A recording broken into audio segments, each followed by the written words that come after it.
അല്ല, ഇന്നും വന്യജീവി ആക്രമണം മൂലം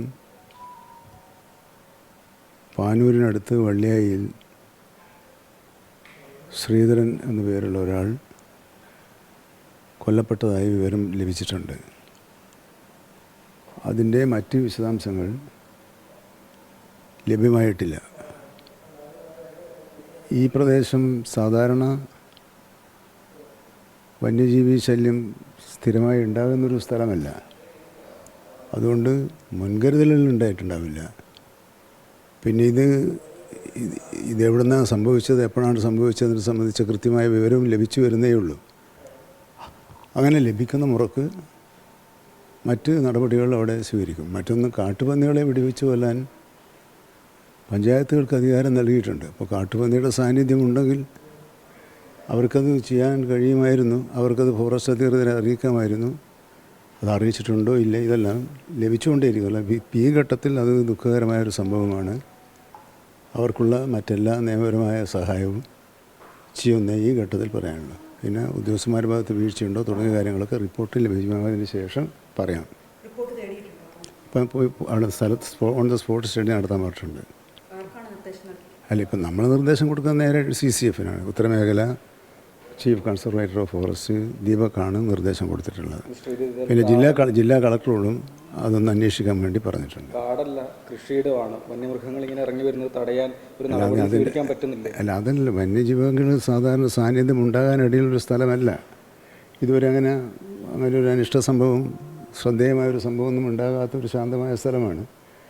അതുകൊണ്ടാണ് ഇതിൻ്റെ ഒരു വസ്തുതകൾ കൃത്യമായൊരു വിവരം കിട്ടേണ്ടതുണ്ട്. എന്തെങ്കിലും ഉദാസീനതയോ പോരായ്മയോ ഉണ്ടോ? കാരണം അവിടെ കാട്ടുപന്നിയെ പ്രത്യക്ഷപ്പെട്ടിട്ടുണ്ടെങ്കിൽ നാട്ടിലെത്തി കാട്ടുപന്നിയെ വെടിവെച്ച് കൊല്ലാൻ ആരോടും ചോദിക്കണ്ടല്ലോ, നിലവിൽ ഉത്തരവുണ്ടല്ലോ. അപ്പോൾ ആ കാര്യത്തിൽ പഞ്ചായത്ത് അധികൃതരുടെ ഭാഗത്തു നിന്ന് എന്താണ് പറയാനുള്ളതെന്ന് അറിയണം. അത് ജില്ലാ കളക്ടറോട് ഞാൻ അത് ആ രൂപത്തിൽ അത് അന്വേഷിക്കാൻ വേണ്ടി പറയും. 2 റിപ്പോർട്ടും കിട്ടുന്ന മുറക്ക് നമുക്ക് കൂടുതൽ പ്രതികരിക്കാൻ കഴിയും. ഇന്ന് തന്നെ റിപ്പോർട്ട് അത് വേണമല്ലോ, കഴിയുന്നത്ര വേഗം എന്നാണ് പറഞ്ഞിട്ടുണ്ട്. ശരി.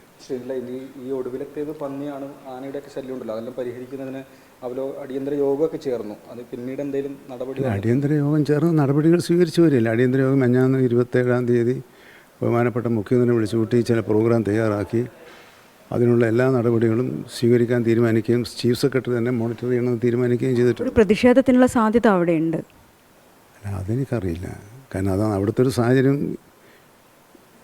ഇപ്പോഴും ബഹുമാനപ്പെട്ട MLA-യോടും സ്ഥലം സന്ദർശിച്ചതിന് ശേഷം ബന്ധപ്പെടാമെന്ന് പറഞ്ഞിട്ടുണ്ട്. പന്നികളെ വെടിവെച്ച് കൊല്ലുന്നതിന് നേരത്തെ അനുമതിയുണ്ട്, അതുകൊണ്ട് വനം വകുപ്പിൻ്റെ പ്രത്യേകം തേടേണ്ടതില്ല എന്നാണ് മിനിസ്റ്റർ പറഞ്ഞത്.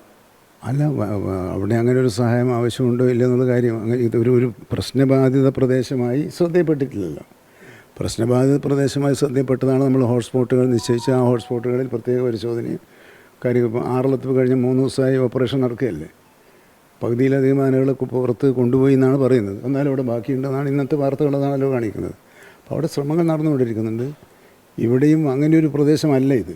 അപ്പോൾ അത് നാട്ടിലങ്ങനെ കാട്ടുപന്നി പ്രത്യക്ഷപ്പെട്ടാൽ അതിനെ തുടർന്ന് അവർക്ക് നടപടി സ്വീകരിക്കണം. അവർ പിന്നെ ബന്ധപ്പെട്ടവരെ അറിയിച്ചിട്ടുണ്ടോ, അറിയിച്ചിട്ട് ഇടപെടാത്തതാണോ തുടങ്ങിയ കാര്യങ്ങളെല്ലാം ഈ ഘട്ടത്തിൽ പറയാൻ കഴിയില്ലെന്നേ ഉള്ളൂ. സ്ഥലത്ത് ഇതിനു മുൻപ് ശല്യമൊന്നും ഇല്ലാത്തതുകൊണ്ട് പ്രത്യേകമായി വനം വകുപ്പിൻ്റെ ശ്രദ്ധയിലേക്കില്ല. അല്ല, അങ്ങനെ ഒരു പ്രശ്നബാധിത മേഖലയായി കണ്ടെത്തിയിട്ടില്ല.